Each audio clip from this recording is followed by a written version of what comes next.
Olá, destravantes! Chegamos mais um mês com muitas novidades para você que é MEI, você que tem vontade de empreender e também para você que está em transição de carreira, né? Você trabalha seletista, está pensando em abrir seu próprio negócio, esse é o canal certo para que você possa expandir a sua mente, desenvolver novas habilidades e, claro, ficar muito bem informado. E essa semana eu separei um assunto que é muito importante para você refletir, para você se organizar e ter uma excelente gestão do seu empreendimento, que é justamente a questão do desenquadramento do MEI. Então eu trouxe para vocês hoje 5 motivos que levam você a ser desenquadrados no MEI. Nós vamos tratar isso, todos os pontos, para que você entenda como evitá-los. Mas primeiro, é muito importante, né, que você tenha consciência de que o desenquadramento do MEI, ele pode ocorrer a qualquer instante. Basta que você esteja enquadrado em qualquer uma dessas situações que nós vamos falar hoje, que automaticamente você fica desenquadrado no MEI, mas você também não recebe nenhuma notificação, né, nem da Receita, nem dos órgãos,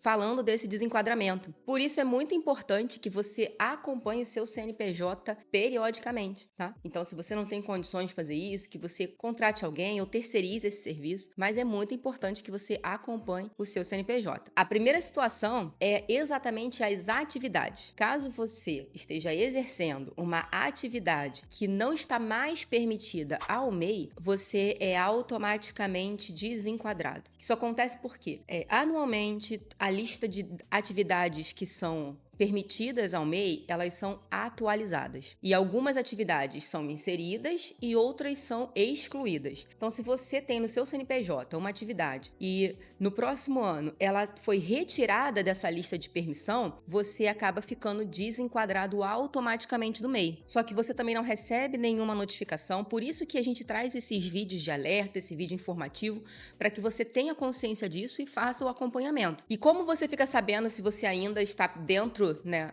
dessa lista de atividades permitidas, fazendo o acompanhamento devido? Existem sites em que você pode fazer essa consulta. No próprio portal da Receita Federal também existe uma relação de atividades que são permitidas e, por via das dúvidas, você também sempre pode recorrer a um profissional para que faça, né, essa revisão anual, tá? Mesmo que você consiga fazer a gestão do seu empreendimento, né, eu acho que vale a pena você anualmente procurar uma consultoria, um profissional para realmente validar se está tudo em dia. A segunda situação é você abrir uma filial desse seu empreendimento. Como assim filial, Flávia? Por exemplo, você abriu seu empreendimento na sua residência inicialmente, tá? Porque para o MEI é muito mais facilitado essa formalização em residência. E aí você viu que também seria importante você ter um ponto comercial. Então, além de você, apesar de você ter esse segundo ponto, você não migrou, mas você quis abrir uma filial, um segundo CNPJ com isso, tá? Um CNPJ de filial, que tem a mesma raiz, né? Que é aqueles primeiros 8 números,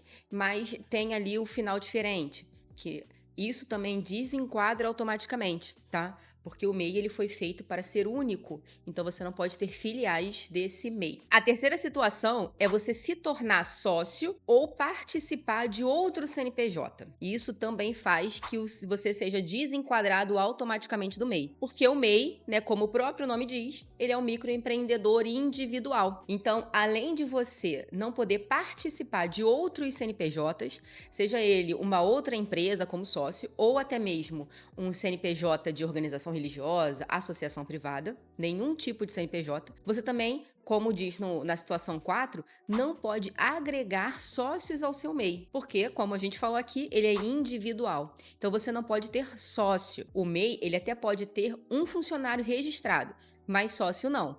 Então, se você viu que o seu negócio já ampliou, né, ele já cresceu a ponto de você precisar, né, inserir alguém na sociedade, você precisa fazer a transformação ou você vai ser desenquadrado automaticamente. E por último, eu deixei, apesar de ser o mais famoso, é a situação em que a maioria dos MEIs são desenquadrados, que é ultrapassar o limite anual, que agora em 2024 é de 81 mil. Então você que é MEI precisa ter o controle da sua gestão financeira, justamente para que você não venha desenquadrar desse limite. Porque se você ultrapassar esse limite, mesmo que seja em valor pequeno, tá? É claro que ali as punições são diferentes para quem ultrapassou até 20% e para quem, né, excedeu os 20%.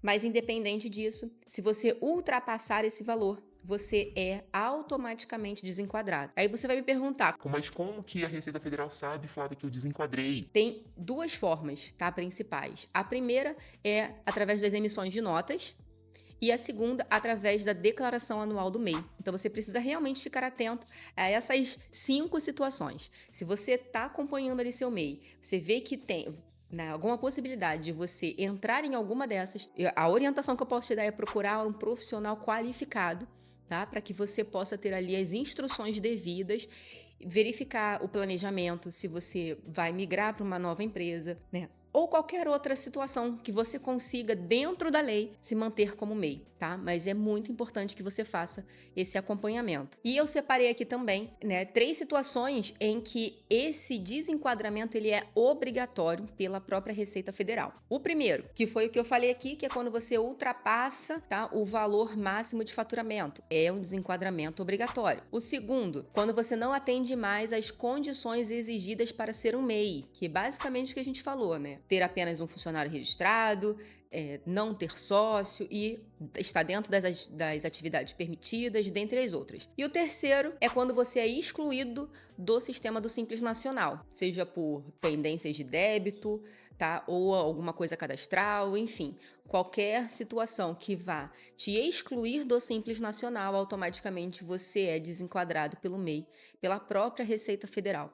Então, assim, eu quero que você realmente entenda a necessidade de você acompanhar o seu CNPJ, porque o que a gente mais recebe aqui no escritório, quando a gente vai atender alguém, consultorias, mentorias, né, ou então algum atendimento de serviço, é justamente as pessoas que acabam entrando nessas situações justamente por não acompanhar o seu CNPJ.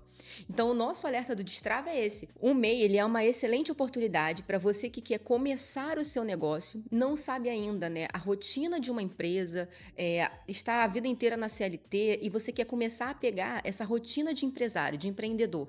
Então, é uma excelente oportunidade que você tem de começar.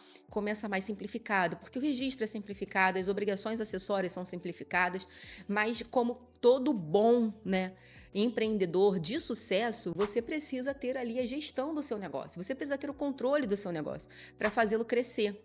E a gente não pode ter medo desse crescimento. É claro que quando a gente fala de desenquadramento por falta de planejamento, aí é doído.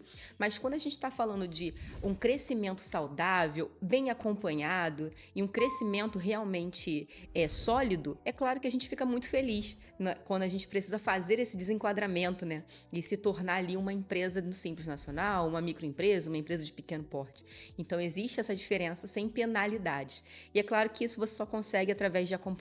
Espero ter ajudado você essa semana. Semana que vem a gente volta com muito mais. Então, se você, né, é a primeira vez que está vindo aqui, não deixe de seguir a gente para que você possa receber sempre os nossos conteúdos. Já ativa o sininho, deixa o seu like nesse vídeo e compartilha com alguém que precisa também dessa informação. Combinado? Tchau, tchau!